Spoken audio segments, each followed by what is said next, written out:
Leo nawatangazia rasmi kuwa wajibu wetu kama Chama cha Mapinduzi ni kwenda kuisimamia serikali na sio serikali kwenda kukisimamia chama. Chama ambacho kimetafuta kura, chama ambacho kimeunda serikali, sasa tunakwenda kuisimamia serikali kikamilifu.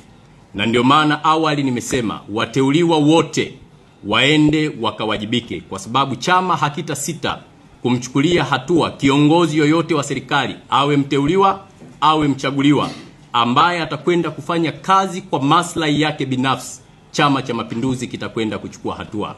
Hivyo nitoe rai kwa waheshimiwa mawaziri, manaibu waziri, viongozi ngazi ya serikali, wakuu wa mikoa, wakuu wa wilaya, wakurugenzi wa halmashauri mpaka kule chini, waende wakafanye kazi ya kuhakikisha matarajio na maono ya Mheshimiwa Rais yanakwenda kukamilika.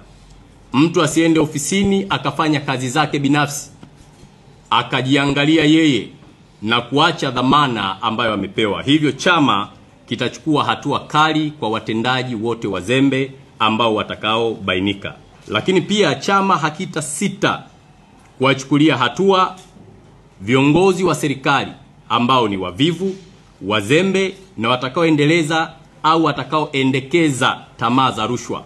Watakuwa na wakati mgumu sana katika kipindi hiki ambacho tunakwenda nacho. Chama cha Mapinduzi hakitakuwa na mchezo katika utekelezaji wa ilani ya uchaguzi ya 2025 kuelekea 2030.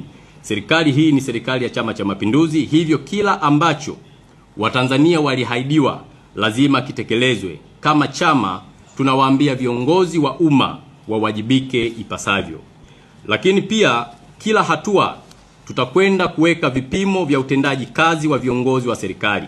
Tutakwenda kuchekecha utendaji wao kulingana na vipimo ambavyo chama kitaweka kwa serikali yake. Lakini pia yule ambaye ufanisi wake utakuwa ni wa chini, chama kitachukua hatua mara moja. Na wale watakaofanya vizuri, chama kitaendelea kuwalinda, kuhakikisha kazi yenye matunda mema kwa Watanzania inafanikiwa.